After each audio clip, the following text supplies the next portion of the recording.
guys! So, where are we going, Erin?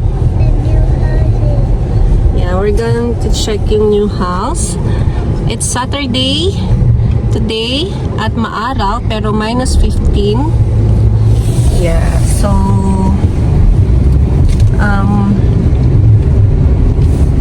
we decided to check the place. Actually, magsasign na kami ng leasing. Actually, meron din kami nakitang iba, pero mahal na nga rin. Tsaka, ayun. Tsaka parang, sa background check. Naisip kasi nila siguro. Parang hindi kami papasa dun sa mga background check nila. Kasi dun sa mga Canadian or other kasi, meron silang mga yung check ng, yung sa bangko. Yeah, pero yung mga credit score, ganyan. Doon naman, papasa naman tayo dun sa... Yeah, sa mga bangko. Kasi katulad nung isa, nung sinabi ko sa kanya na meron pa tayong other source of income rather than yung trabaho ko nga ngayon. Yeah. Pero kasi... interested naman siyang i-book tayo. Hindi, pero sila pa rin kasi ang mag-choose dun eh. So parang kahit sabi mong interested sila, syempre mag-choose pa rin sila. Titignan nila yung mga lahat ng nag-apply. May application kasi yun for rental, ganun. Titignan nila yung kung saan mas gusto nila. Syempre landlord pa rin ang mag-decide doon. Ayun, diba ngayon nga, waiting pa ako nung approval nung work permit ko, SOWP. Pero may implied status naman na ako, so pwede naman ako mag-work. Pero inuuna muna namin tong mga pagbabawas ng mga bills para dire-diretso na.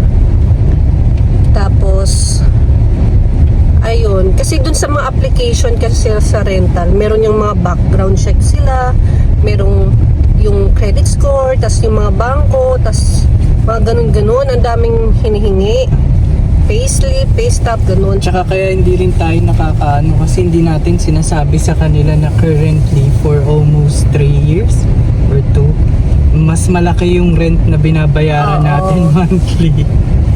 So kasi hindi rin nila tinatanong. parang hindi naman nila na yun basta ang lang sa yung makakabayad ka rin. Pati yun nga background check kasi syempre property nila yun. Then tatanong dito, nila kung may problem ka ba kapag magbabayad ka ng first and last, hindi ba? First and last rent. Kasi in-interview si Darlene bago mag-view nung isang house, may interview pa through phone. So parang nagtanong-tanong pa siya kung anong ganun. So parang pero free lang naman yung mga yung viewing, yung application. Yung iba naman okay naman yung mag-view ganyan, tapos mag-send ka na lang ng application, yung leasing agreement ganun. Parang ganun yung sa may cheap side namin, may viewing. Tapos may afternoon yung application. Nandun yung mga tanong-tanong nila. Tapos, ayun. This one, kasi yung nasa Argyle, di ba nga, sila kuya, ate, Pilipino yung may-ari. Mas nagkakaintindihan. Mas madaling i-explain sa Pilipino, di ba? I mean, hindi naman ganun kahirap. Tsaka madali sa kausap payment, din kasi sila, sila ate. Nakakausap naman natin yung iba, kaso lang parang syempre ang hirap explain parang in doubt din sila. Na meron ka pang sa from Philippines or ganon. Other source of income. Other source of income. Kasi syempre, walang work ngayon yung wife mo, ganon. So parang, siguro nagtataka sila, paano makakabay ito, ganun. Ayun. So parang, kaya mas na lang, no? Kaya syempre nung parang niya, parang pinrangka ako na walang work ngayon yung mo, tapos parang gumanon siya. Parang ako syempre in defense din na gusto rin namin makita yung iba. Ang sinabi ko talaga sa kanya, may other source of income pa ako. Nagulat siya syempre na okay, sige, bubuk na namin kayo bukas, ganun ba. Sabi niya sa akin, by this time meron akong booking bukas, pero At pwede ko ma-squeeze in sa ganitong time, biglang naging interested. Pero yun nga, syempre ano naman ayaw mo naman din na i-spend yung mga kailangan within your means din dito ka mag-spend Hindi yung bigla-biglaan parati gusto mo gastos ka ng ganun kagad. Sayang lang din yung kinikita mo. Oo. Ayun. So- So yun, mas maganda na spend within your means nga daw pagdating dito.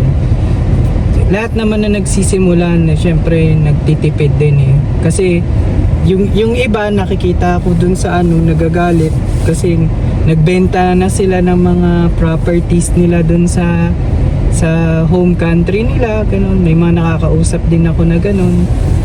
Pero ako tinitignan ko kasi na as much as possible within the means lang muna mag-spend, hindi yung biglaan unless kung sobrang kailangan talaga. Yeah. Tsaka siguro nagtataka sila, naka 2 years na kayo na gano'n ang bill nyo. Oo, nagtataka sila siguro na 2 years na, teka lang. Ganun yung bill nyo, na kaya nyo naman ganun ang bill. Ganun ang bill ninyo monthly, in addition yung mga expenses nyo pa sa children, ganun. Nagtataka din sila. Siguro iniisip nila, saan namin kinukuha yung... Hindi.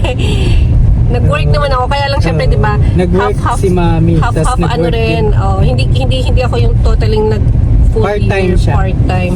Kasi syempre, kaya nga kami nandito sa Canada dahil para sa mga kids.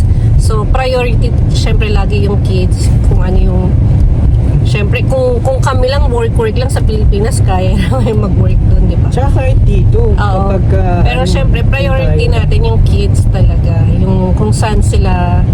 kasi yung childcare talagang mahirap dito sa Canada. Tsaka yung purpose kasi talaga ng dito is para sa mga kids. Oo. Sa totoo lang nakakatuwa din isipin na pagdating ng panahon na matanda na kami. Mag-retirement. 400 meters, Wala nang turn right iintindihin onto yung mga Fanshawe College bata. Boulevard. Kundi bibisitahin ka na lang. Kasi dito sobrang ganda ng elderly care nila. Compared sa mga ibang bansa na hindi pa masyadong na-develop. O sabihin na natin At the light, sa turn right Pilipinas, onto kailangan Fanshawe kasi College may pera Boulevard. ka para Oo. Yeah. Dito naman ang priority kasi namin yung kids. So kaya tinatanong ko rin yung school, kung gano'n. Kasi ang hirap ng childcare kasi di ba syempre wala kaming ibang kasama. Kung sa So, Pilipinas ito yung may school yaya ko, kami. Mami. Oo. Pwede Wait, natin. ilipat natin. So ayan, yan ang school ni Daddy.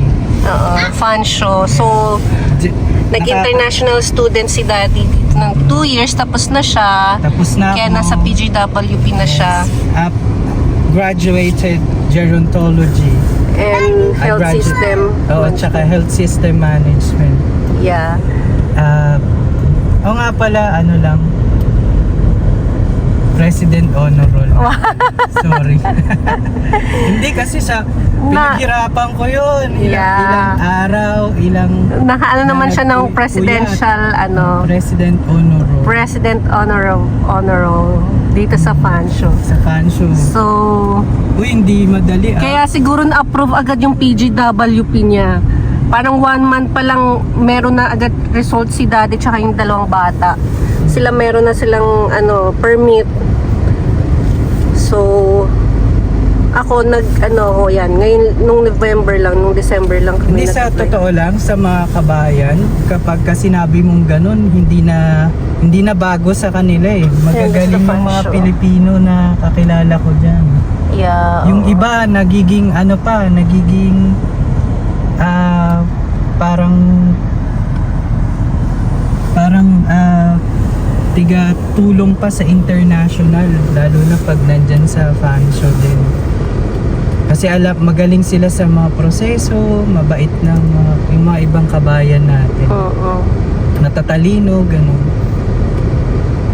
Actually, ang mga nagko-compete lang dyan na mga sa hindi compete, kumbaga parang sa grading system, ang mga magkakatabing matataas, parate napapansin ko kahit konti kami, mga Filipino rin, tsaka mga South Asians. Ganun. Second Street.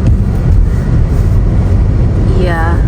So, ngayon nga, umonti ng international student kasi nga, nag-iipit nga yung Canada.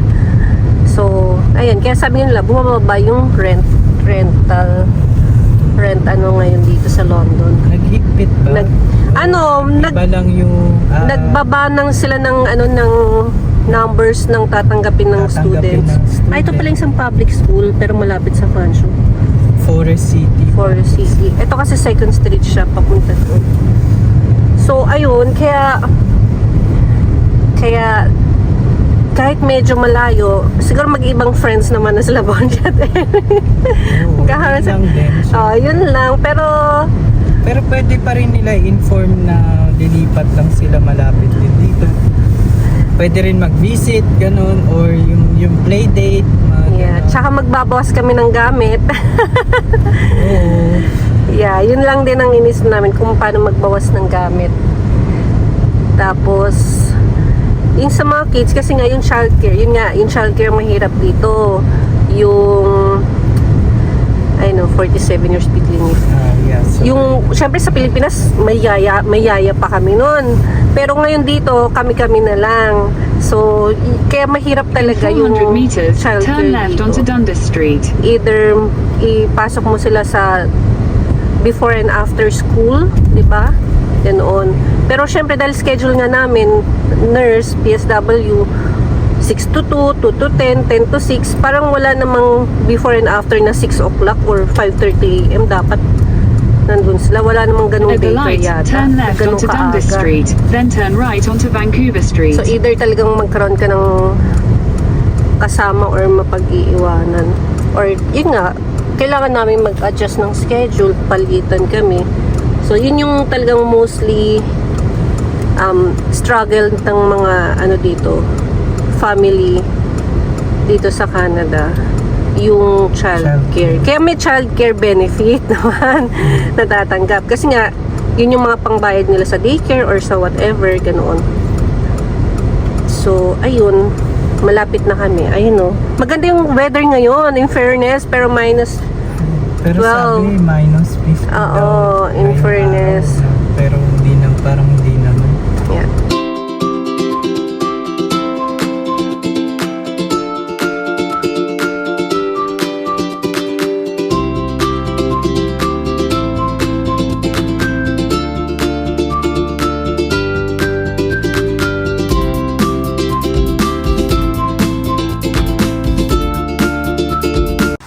Ayan, so maaga kami nakarating kaya pumunta muna kami sa KFC. Sakto.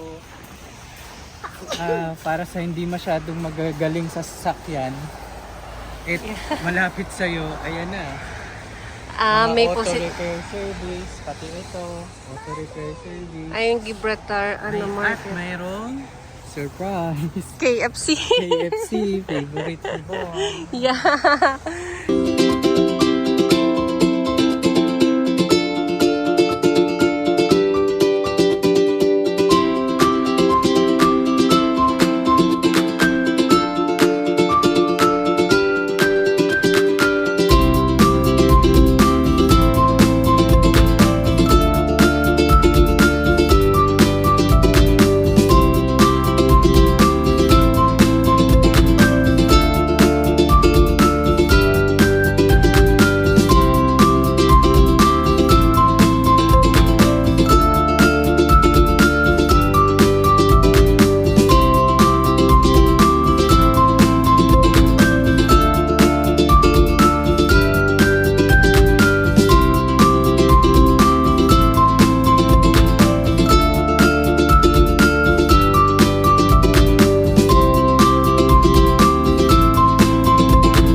dun sa house. Yun na talaga. Lilipat na kami. Ay, Nestle, oh. Lilipat na kami. Final na. Para sa kinabukasan. Yeah. And now, dito kami sa 401. Pupunta kami ng Boulder Mountain.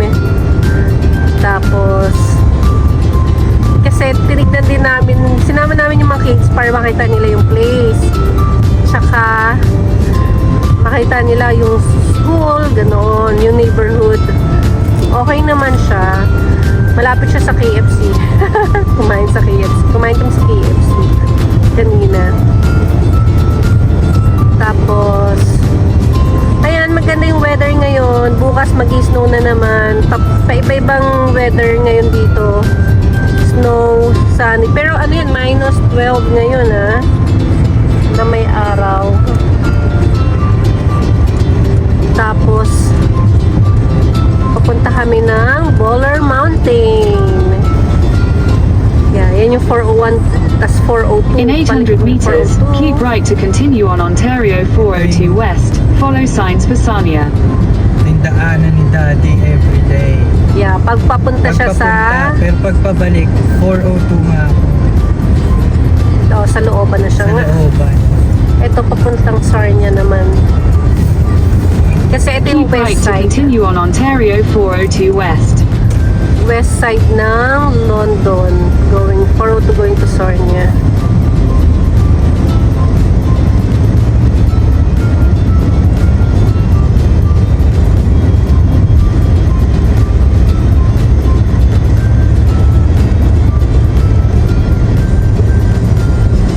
Naisip ko kung mag-French na ng pag grade 1 si Erin, no?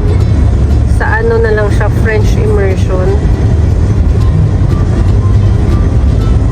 Taray.